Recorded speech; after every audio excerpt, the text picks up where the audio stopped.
du passé, faisons table rase, foule esclave, debout, debout. Le monde va changer de base, nous ne sommes rien, soyons tout.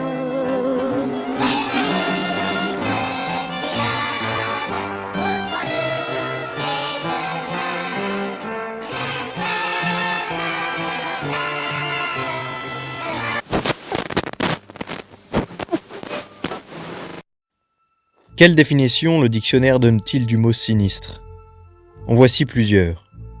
Qui annonce un malheur, des événements funestes. Qui évoque le malheur, inspire de la crainte. Qui est mauvais, dangereux et dont on peut craindre le pire. Qui est triste et ennuyeux.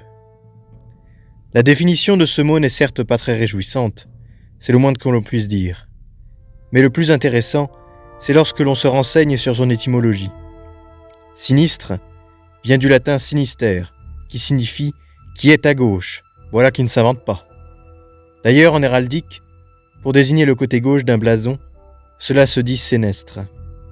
Nous allons maintenant constater à quel point cette étymologie trahit assez justement ce qu'est la pensée de gauche, et ses ravages dans notre histoire, et même à l'échelle de l'humanité. Le clivage gauche-droite en politique est né en France en pleine période révolutionnaire. Faisant suite au serment du jeu de paume du 20 juin 1789, l'Assemblée nationale constituante est officialisée le mois suivant. Lorsqu'en octobre 1789, cette assemblée s'installe à Paris, dans la salle du manège des Tuileries, les députés se répartissent de façon méthodique. À gauche du président de l'Assemblée, ceux qui sont favorables à la Révolution, et à droite, ceux qui y sont hostiles.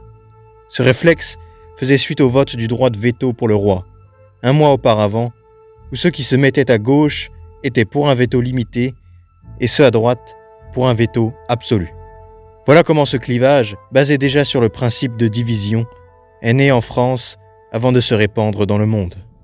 Donc, comme nous l'avons vu, ceux qui sont à droite de l'Assemblée sont pour le roi et la monarchie, et ceux qui se situent à gauche sont pour la Révolution et par extension la République. Et force est de constater que c'est bel et bien à gauche de cette Assemblée constituante que va s'enraciner en France l'idéologie du libéralisme économique et la prolétarisation du monde ouvrier.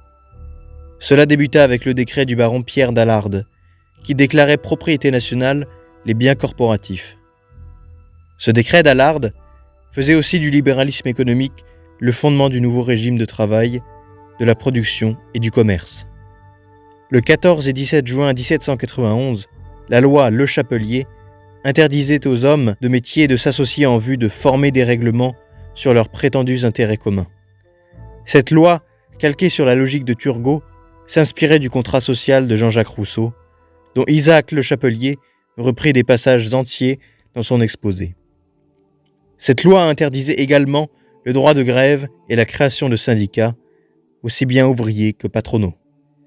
La conséquence directe de ces lois ou décrets est d'avoir plongé le monde ouvrier dans une prolétarisation esclavagiste qui, durant tout le XIXe siècle et l'éclosion de la révolution industrielle, lutta cruellement pour ses libertés. Même s'il est vrai que le régime corporatif, en cette fin du XVIIIe siècle, était, il faut l'avouer, plutôt sclérosé, il n'en demeure pas moins qu'il aurait été plus judicieux de le réformer intelligemment plutôt que de le faire disparaître totalement. Cela faisait 5 siècles, depuis la rédaction du livre des métiers par Étienne Boileau, en 1268, sous Saint-Louis, que les corporations de métiers régissaient la vie sociale et professionnelle des Français. Et même avant, pour ainsi dire. Les faire disparaître du jour au lendemain pour les remplacer par un régime libéral déshumanisant fut une lourde erreur. Et cette responsabilité, nous la devons en France à la gauche révolutionnaire. Pour se rendre compte des conséquences de ces lois révolutionnaires sur le prolétariat du XIXe siècle, il suffit de lire les comptes rendus du médecin Villermé et du préfet Alban de Villeneuve-Bargemont, sans oublier aussi Charles Lemercier de Longpré, ministre de la Marine sous Charles X. Ce dernier, après avoir visité l'Angleterre de Guillaume IV, rédigea La Grande-Bretagne en 1833. C'est un parfait témoignage de ce qu'était l'Angleterre à cette époque-là, déjà souillée depuis longtemps par le libéralisme économique et ses effroyables conséquences sur la condition des masses prolétariennes, femmes et enfants compris. Ces masses d'ouvriers, subissant la violence d'une certaine bourgeoisie d'affaires, ne pouvait laisser indifférents les idéologues révolutionnaires, pour qui cette souffrance ouvrière était le terreau fertile à toute forme de révolution. Au début du XIXe siècle, Paris était littéralement gangréné par une multitude de petites sociétés secrètes ou ligues en tout genre. Parmi elles, la Ligue des Justes, créée en 1836 par un certain Wilhelm Weitling, qui se revendiquait de Gracchus Babeuf. Cette ligue, constituée de socialistes allemands en exil, dut s'expatrier à Londres en 1839, suite à sa participation à l'insurrection du 12 mai 1839, orchestrée par la Société des Saisons d'Auguste Blanqui. Cette insurrection visait à renverser la monarchie de Juillet afin d'instaurer une république sociale. Mais elle se solda par un échec cuisant. C'est donc réfugiée à Londres que la Ligue des Justes poursuivit son œuvre. Et c'est également là-bas qu'elle accueillit en son sein en 1847 un certain Moses Kisselmarx Mordechai Lévy, plus connu sous son nom de baptême protestant, Karl Marx, accompagné de son ami Friedrich Engels. C'est sous l'impulsion de ces deux personnages, très importants dans la pensée de la gauche révolutionnaire, que la Ligue des Justes devint la même année la Ligue des communistes. Et c'est sous l'impulsion de ces dernières que Marx et Engels rédigèrent leur œuvre majeure, le Manifeste du Parti communiste. Édité à Londres en 1848, ce manifeste incarna en quelque sorte la base idéologique de ce qui deviendra, idéologiquement parlant, le marxisme. Leur analyse est essentiellement basée sur une vision purement manichéenne de deux classes qui, selon eux, se seraient toujours opposées et n'eurent de cesse de vouloir s'affronter. Dans ce manifeste, on peut y lire « L'histoire de toute société jusqu'à nos jours n'a été que l'histoire des luttes de classe. Hommes libres et esclaves, patriciens et plébéiens, barons et serfs, maîtres de jurants et compagnons, en un mot, oppresseurs et opprimés, en opposition constante, ont mené une guerre ininterrompue, tantôt ouverte, tantôt dissimulée.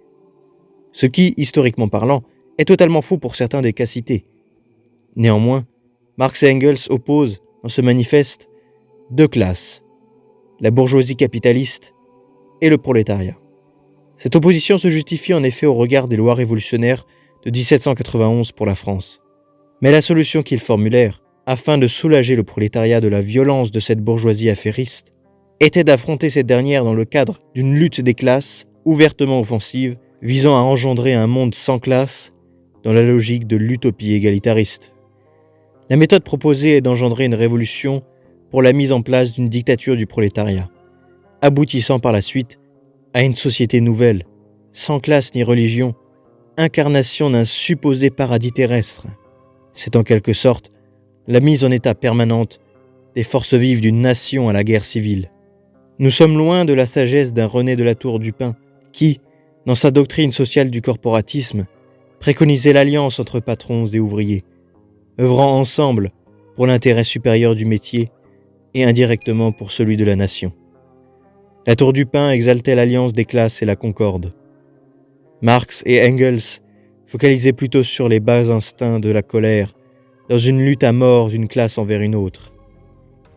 L'écrivain et philosophe Marcel Clément définissait avec clarté la lutte des classes dans le communisme face à Dieu en ces termes. La substitution de l'éternel conflit à l'éternelle concorde, la haine plantée en plein cœur des relations humaines au lieu et place de l'amour. Dès lors, la lutte et la violence devinrent, malheureusement, les caractéristiques principales des idéologies de gauche. La violence, la haine et le rejet d'un adversaire désigné, capitaliste, bourgeoisie ou fascisme. L'universalisme, le matérialisme, l'athéisme, l'anticléricalisme, ainsi qu'une vision manichéenne du monde, voilà quelles sont les récurrences systématiques des diverses idéologies émanant de la gauche révolutionnaire. En somme, rien pour engendrer un monde de paix. C'est une pensée politique qui naquit des bas-fonds de la violence et du rejet de tout ce qui n'est pas issu de leurs critères de respectabilité. Et c'est d'ailleurs ce que confirma amplement l'activiste révolutionnaire russe Serge Netchaïev dans son fameux catéchisme du révolutionnaire, où l'on peut y lire « Le révolutionnaire est un homme condamné d'avance. Il n'a ni intérêt personnel, ni affaires, ni sentiments, ni attachement, ni propriété, ni même de nom. Tout en lui est absorbé par un seul intérêt, une seule pensée, une seule passion, la révolution. Le révolutionnaire méprise tout doctrinarisme. Il a renoncé à la science pacifique qu'il abandonne aux générations futures. Il ne connaît qu'une science, celle de la destruction. C'est dans ce but et dans ce but seulement qu'il étudie la mécanique, la physique, peut-être la médecine. C'est dans ce but qu'il étudie jour et nuit la science vivante des hommes, des caractères, des situations et de toutes les modalités de l'ordre social tel qu'il existe dans les différentes classes de l'humanité. Le révolutionnaire est un homme condamné d'avance. Implacable envers l'État et envers tout ce qui représente la société, il ne doit s'attendre à aucune pitié de la part de cette société. Entre elle et lui, c'est la guerre. C'est la guerre incessante sans réconciliation possible. Une guerre ouverte ou secrète, mais à mort. Il doit chaque jour être prêt à mourir. Il doit s'habituer à supporter les tortures. Ce catéchisme trahit assez largement l'aspect déifié de cette fameuse révolution tant attendue, au point que le révolutionnaire y apparaisse comme des grands prêtres fanatiques au service de la déesse révolution. Comme jadis, les sans-culottes au service de la déesse raison. Ils doivent tout sacrifier pour leur révolution sacrée. À la seule différence, c'est que l'Inquisition qui en émana fut 100 fois pire que l'Inquisition catholique qu'ils s'évertuent pourtant à dénoncer pour justifier leur athéisme. La philosophe Simone Weil avait raison d'écrire « Le mot de révolution est un mot pour lequel on tue, pour lequel on meurt, pour lequel on envoie les masses populaires à la mort, mais qui n'a aucun contenu. » Un autre personnage tristement célèbre de la gauche révolutionnaire, qui fut très inspiré par les écrits de ce sinistre Netchaïev, fut Vladimir Ilitch Ulyanov, plus connu sous le pseudonyme de Lénine. Ce fils de la bourgeoisie tsariste était, lui aussi, un héritier du marxisme. Un historien spécialiste du communisme, Stéphane Courtois, écrivait à son sujet dans son Dictionnaire du communisme. Lénine est la figure fondatrice du communisme au XXe siècle. Il en a conçu l'idéologie et le type d'organisation, a été l'initiateur de la prise du pouvoir le 7 novembre 1917, puis le promoteur du projet de société communiste et de l'expression de ce mouvement au monde entier. C'est en effet avec Lénine que les idées marxistes prirent malheureusement le pouvoir. Ce dernier, avec sa troupe de bolcheviks, lança une insurrection dans la nuit du 6 au 7 novembre 1917 à Petrograd, accompagné également d'une autre grande figure de la gauche révolutionnaire, Lev Davidovitch Bronstein, plus connu sous le pseudonyme de Léon Trotsky. Ils destituèrent le gouvernement provisoire dirigé alors par Kerensky. Ce fut la fameuse révolution d'octobre, qualifiée ainsi car se déroulant du 25 au 26 octobre, selon le calendrier julien, alors en vigueur en Russie. Suite à cette révolution, la Russie fut plongée dans une guerre civile. Tout comme les révolutionnaires en France, ils firent prisonnier la famille impériale russe, avant d'assassiner tous ses membres en juillet 1918. En 1922, c'est la création de l'Union des républiques socialistes soviétiques, l'URSS. Il s'agit d'un État totalitaire bolchevique. Cet empire avait pour idéologie dominante le marxisme léniniste et ambitionnait de s'imposer au monde. 1924. C'est l'année de la mort de Lénine. Ce dernier, qui n'était qu'un avorton de Marx et Engels, engendra lui aussi son enfant terrible de la pensée marxiste-léniniste, en la personne de Iosif Vissarionovitch Djougashvili, plus connu sous le pseudonyme de Joseph Staline. Il y aurait tant à dire sur ce personnage sanguinaire que fut Staline, à commencer par le fait qu'il fut le digne héritier direct de Lénine. Les premières victimes de Staline furent les familles des paysans, qualifiés de koulaks, qui signifie point en russe. Ces koulaks ne correspondaient en rien à l'organisation paysanne collectiviste des bolcheviks. Alors, la logique stalinienne fut de les faire disparaître en tant que classe. Selon l'historien américain Norman M. Neymark, entre 1929 et 1932, quelques 10 millions de koulaks furent expulsés de chez eux. En 1930, 200 000 condamnations à mort de koulaks furent prononcées et en janvier 1932, près de 500 000 koulaks étaient morts dans les camps. Au sujet de l'Ukraine, voici ce que Norman M. Neymark écrit. De même, la famine provoquée délibérément en Ukraine en 1932 et en 1933 peut être considérée comme un véritable génocide.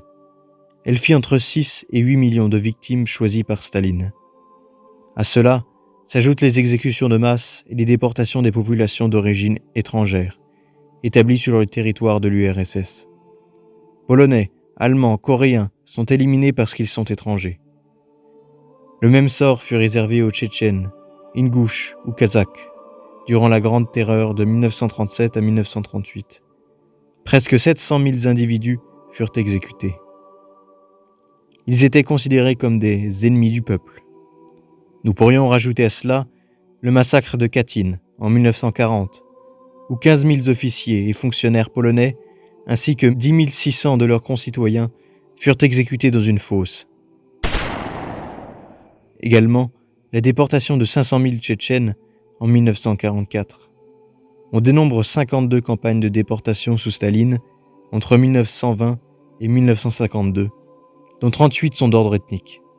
Durant tout son sinistre règne, Staline fut responsable de la mort de plus de 20 millions de personnes, conséquemment à la mise en pratique de son idéologie communiste.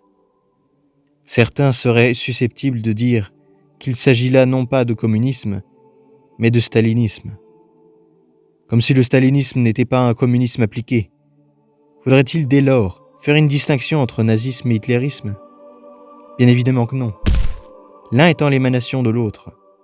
Il en va de même pour ce qui est du communisme et du stalinisme.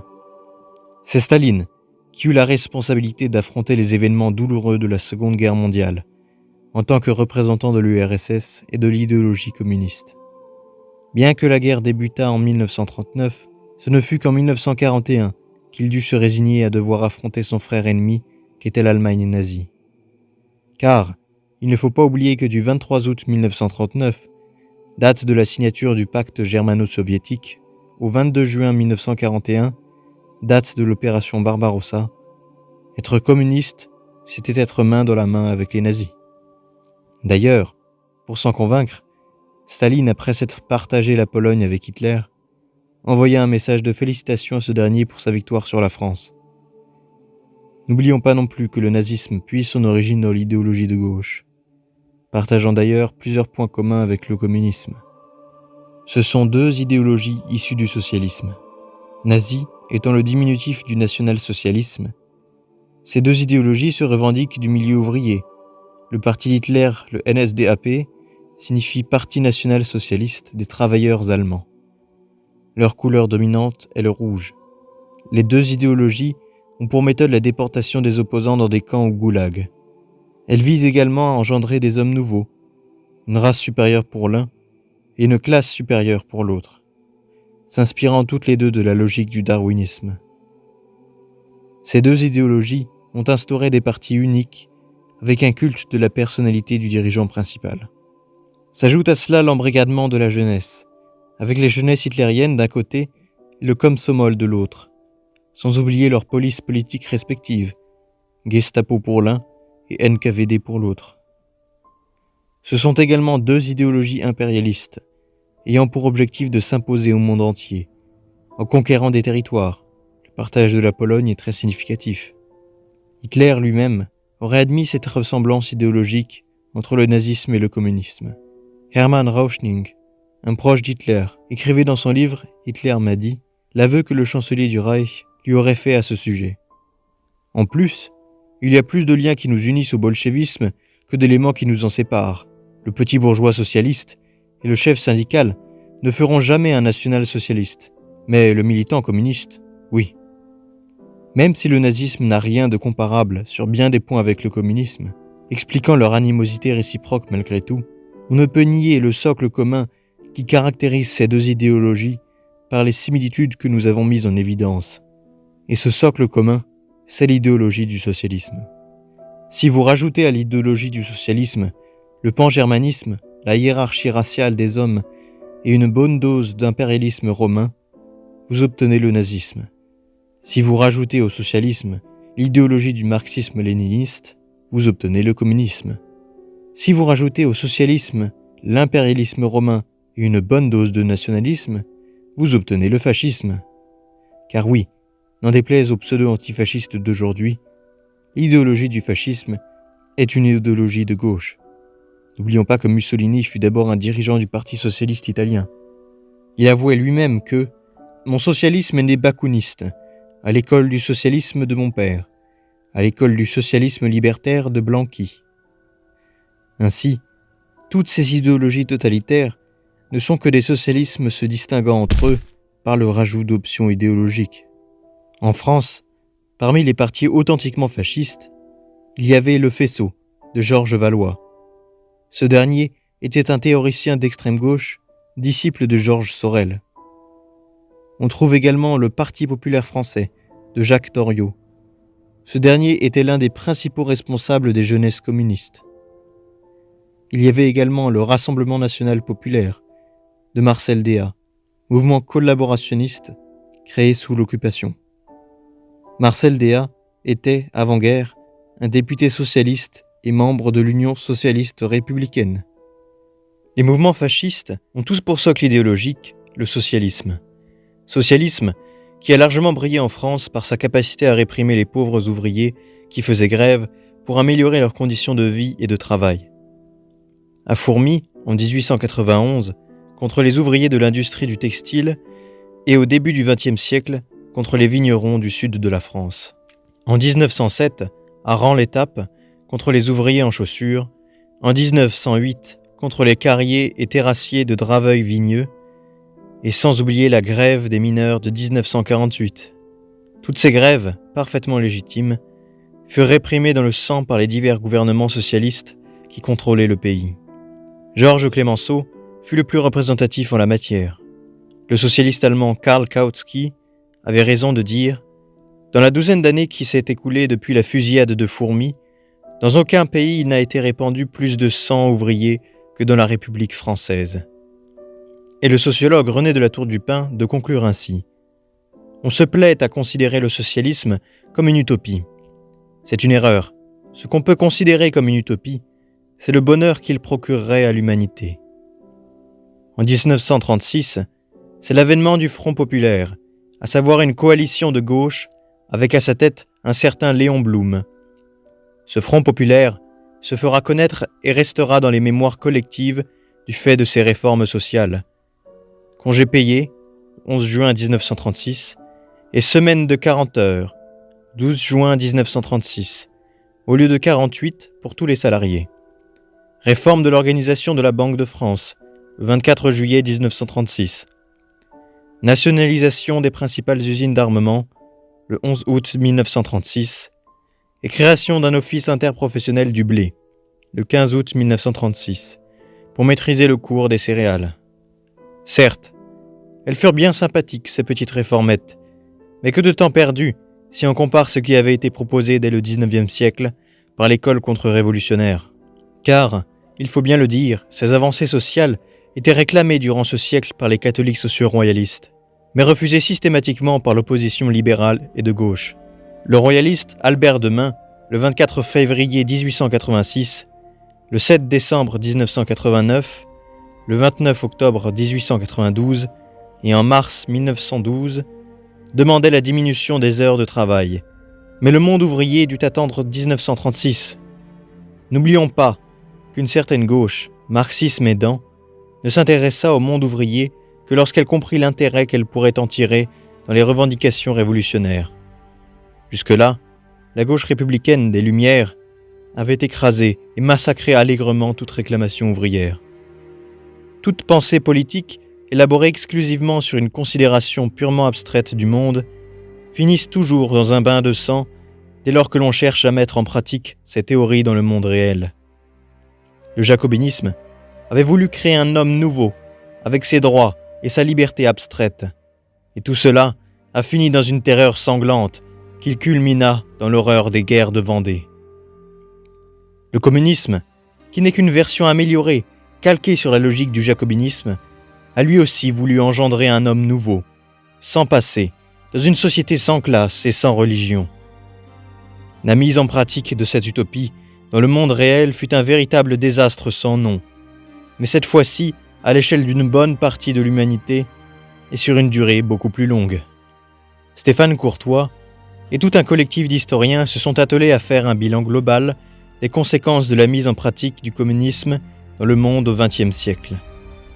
Il s'agit du fameux « Livre noir du communisme », l'édition macabre issue de cette idéologie est particulièrement monstrueuse.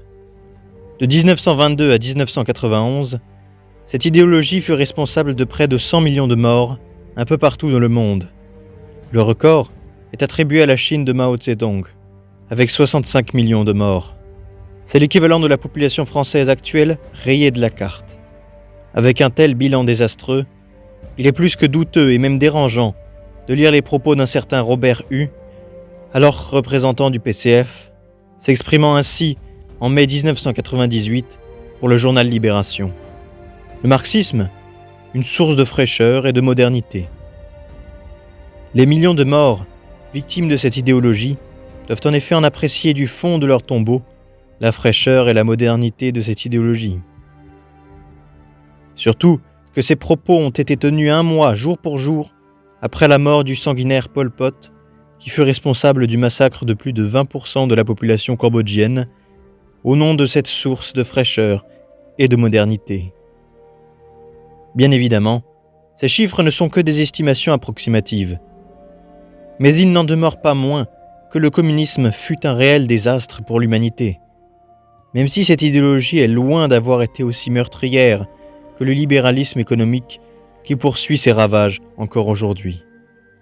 Il n'empêche que le communisme fut largement plus meurtrier que le nazisme, ce qui n'empêcha nullement la République en France de réhabiliter le communisme en autorisant la création d'un PCF, malgré le pacte germano-soviétique de 1939 et le honteux épisode de l'épuration de 1944 et 1945. Mais le pire dans tout cela, c'est de constater que la matrice de ces carnages idéologiques du XXe siècle fut la révolution de 1789. Tout commence malheureusement de là. Les désastres du XXe siècle ne sont que les soubresauts de 1789. Le mur de Berlin, qui fut détruit dans le soulagement en 1989, avait pour mortier les cadavres des paysans vendéens de 1793. Et pendant que ce mur honteux était mis à terre à Berlin, en cette même année 1989, la République en France célébrait son bicentenaire à grand renfort de bonnets phrygiens sur les têtes de nos petits écoliers. Tout un symbole. L'idéologie de gauche est et restera toujours implacable. Il n'y a rien à garder de cette sinistre idéologie qui aura toujours pour principe de désigner un adversaire à abattre et le rejet du monde réel. Pendant longtemps, cette idéologie se contenta simplement du duel entre le prolétariat et le capitalisme. Mais, à ce jour, cette idéologie a su se renouveler et infester de son venin des alliances qu'elle transforme en antagonisme.